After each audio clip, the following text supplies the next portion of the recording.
bendiga, mis hermanos. Continuando con el estudio del libro de los Hechos, como lo estamos haciendo capítulo por capítulo, hoy vamos a ver el capítulo 14. Vamos a ver sobre Pedro y Bernabé en Iconio. Al comenzar el capítulo 14, vemos la última parte del primer viaje misionero de Pablo.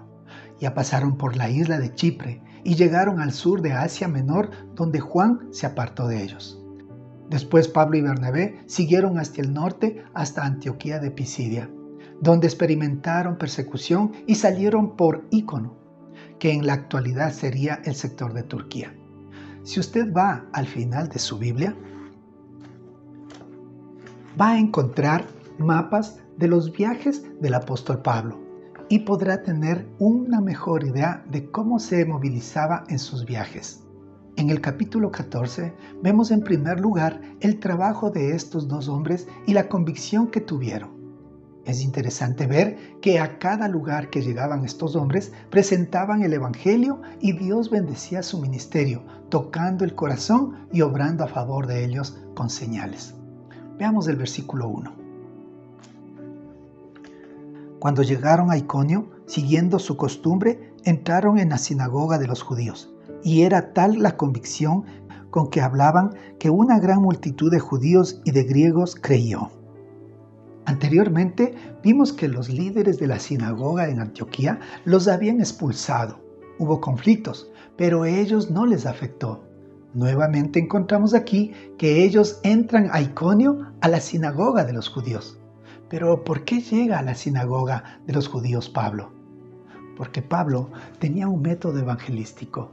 El evangelismo que él hacía era intencional y no hablaba solo por hablar.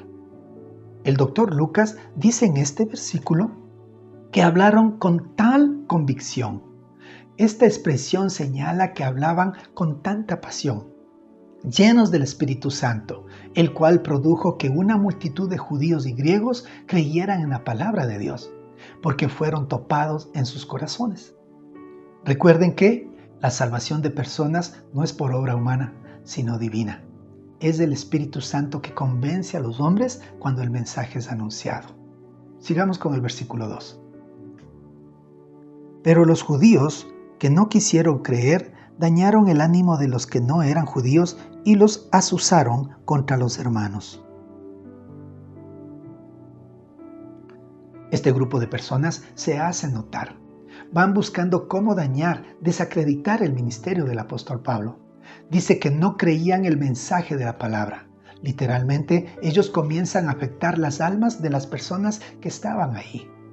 Lamentablemente, en el día de hoy tenemos este tipo de personas en las iglesias que le prohíben escuchar la palabra de Dios de otras personas.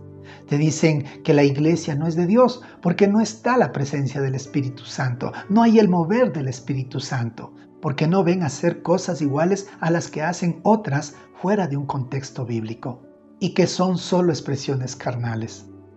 ¿Qué hicieron estos judíos que decidieron desobedecer? Dañaron el ánimo, el alma, literalmente envenenaron las mentes de los gentiles.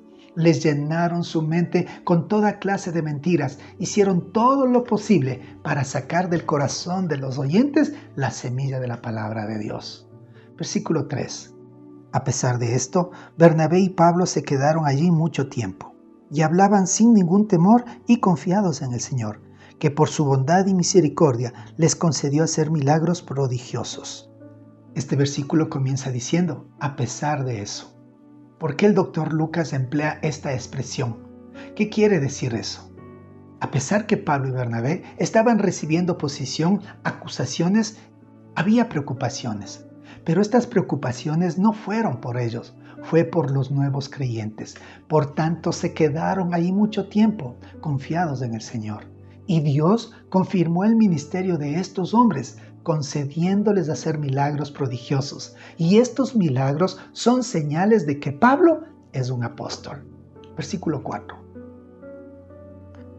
La gente de la ciudad estaba dividida porque unos apoyaban a los judíos y otros a los apóstoles. Dice que la gente de la ciudad estaba dividida. Unos se oponían al ministerio de Pablo y Bernabé. Por el otro lado estaban los nuevos creyentes que estaban creciendo en la gracia y conocimiento del Evangelio.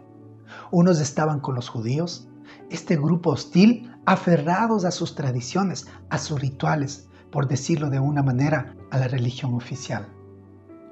¿Cuántos hoy no quieren creer porque dicen, no, porque no es la religión que me enseñaron mis padres? Rechazan el Evangelio, aunque nunca han pisado una iglesia.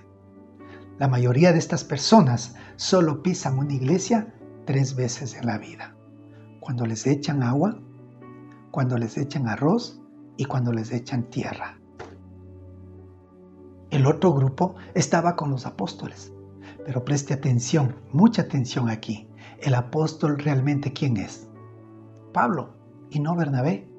Pero, ¿por qué dice los apóstoles?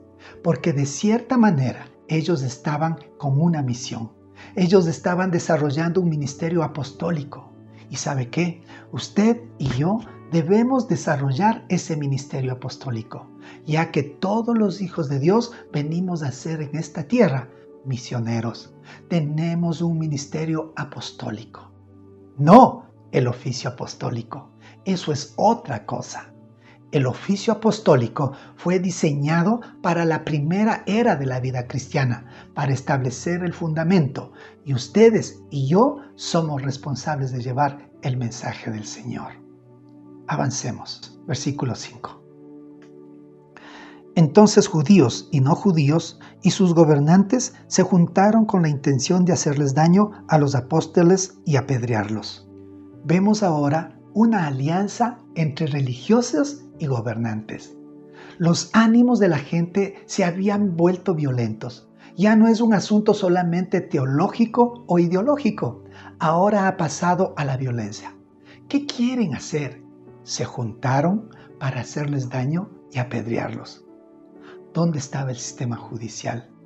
Tomemos en cuenta en este versículo que dice que estaban autoridades. Esto nos hace ver que las autoridades, los gobernantes, manejaban las leyes a su antojo. Versículos 6 y 7. Pero ellos se dieron cuenta y huyeron a Listra y Derbe, ciudades de Licaonia, y de allí fueron a todas las regiones cercanas, donde predicaban el Evangelio. Pablo y Bernabé, ¿cómo lo supieron? Tal vez alguien les dijo, tal vez los vieron, no lo sabemos, pero ellos supieron que los iban a matar. Y ellos entendían algo, que si aún tenían vida, era para servir al Señor. Ellos deciden huir, no solamente para salvar sus vidas, sino que se fueron a Listra y a Derbe para seguir predicando el Evangelio. Recordemos lo que el Señor Jesucristo dijo a sus discípulos en el libro de Lucas en el capítulo 9. Si en alguna ciudad no lo reciben bien, salgan de ahí, sacúdanse en el polvo de sus pies como testimonio contra ellos.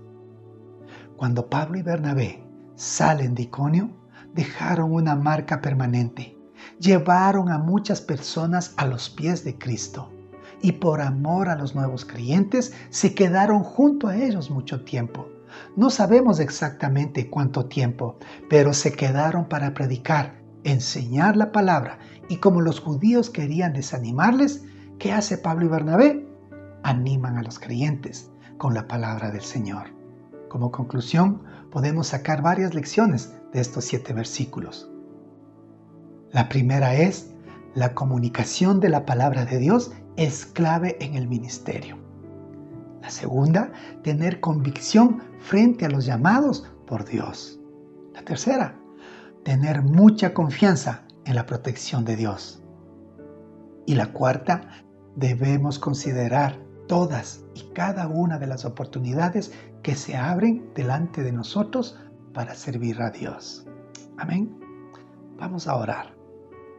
Amado Señor, te damos gracias, bendito Padre Celestial, porque tú nos estás permitiendo en estos tiempos aprender a través de tu palabra, Señor, a cómo debemos actuar nosotros, tus hijos, a cómo debemos actuar nosotros los que somos llamados, Señor, a llevar tu palabra. Hoy en este inicio del capítulo 14 nos enseñas cómo Pablo y Bernabé hicieron todo su trabajo. Lo hacían con toda convicción para hablar de ti, Señor. Hablaron a muchas personas, judíos y griegos en ese tiempo, de los cuales muchos creyeron. En la actualidad te pedimos que seas tú usándonos a cada uno de nosotros, tus hijos, para que también podamos llevar la palabra a los rincones, Señor. Gracias te queremos dar, bendito Padre Celestial, porque a través de tu palabra tú nos guías a cómo debemos hacer las cosas. Y que nosotros seamos fieles representantes, Señor, en llevar tu palabra en todo momento y en todo lugar donde nos encontremos. Gracias por hacernos, Señor, esos misioneros, bendito Padre Celestial, que tú necesitas. Ayúdanos a serte fiel. Te lo pedimos y te lo agradecemos en el nombre de Cristo Jesús. Amén. Eres tú mi escudo.